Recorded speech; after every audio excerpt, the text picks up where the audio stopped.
Hi friends, అందరికీ గారెలు వేస్తున్నానండి. వాటికి కావాల్సినవి అయితే సన్నగా తరిగి పక్కన పెట్టుకున్నాను. గారెల పిండి అండి అది. ఈ పిండి అయితే పక్కన పెట్టుకుంటున్నాను. ఇప్పుడు కొద్దిగా కొత్తిమీర, 2 పచ్చిమిరపకాయలండి సన్నగా తరిగాను. చిన్ని అల్లం ముక్క, అది కూడా సన్నగా తరిగాను. ఎరుశనగ పల్లీలు అండి, అవి భలే ఉంటాయి. మరి గారెలు అక్కడక్కడ తగులుతుంటే పలుకులు చాలా బాగుంటాయి. గారెలు హోటల్లో అలాగే వేస్తారు కదండి. నేను కూడా ఈసారి ట్రై చేస్తున్నాను అలాగా. మీరు కూడా నచ్చితే వేసుకోండి. కరివేపాకు కూడా సన్నగా తరిగాను. రుచికి తగ్గట్టుగా ఉప్పు వేసాను, కొంచెం జీలకర్ర వేసాను, కలుపుతున్నాను. పక్కన నూనె అయితే హీట్ అవుతుంది. ఇప్పుడు గారెలు అయితే వేస్తాను. చూడండి, గారెలు అయితే వేస్తున్నాను. మళ్ళీ నేను కొంచెం వడలు అయితే వేసుకుంటాను.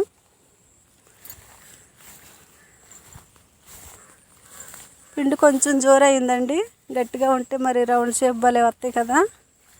నాకైతే ఇక్కడ కొద్దిగా జోరు అయింది. అందుకే నేను వడల్లాగా అయితే వేసుకుంటాను కొన్ని.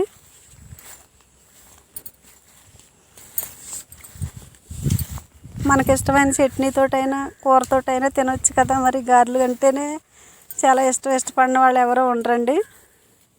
నేనైతే పల్లీల చట్నీ చేశాను.